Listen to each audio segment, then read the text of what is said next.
ये है हमारा कमरा। बहुत खूबसूरत कमरा है, मगर मैं यहाँ नहीं रह सकती। क्या मतलब है नहीं रह सकती?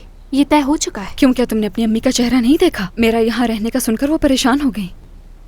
ऐसा कुछ भी नहीं है, फिक्र मत करो, उन्हें आदत है इन सब की।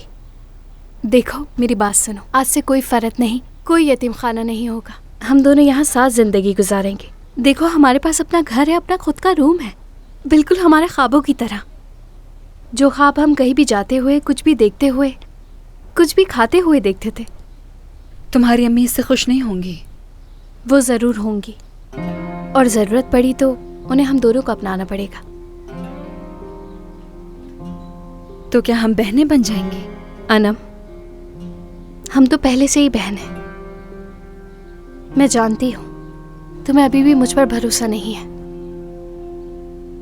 मैं तुमसे वादा करती हूँ यार कि सब कुछ बहुत अच्छा होगा आने वाले वक्त में।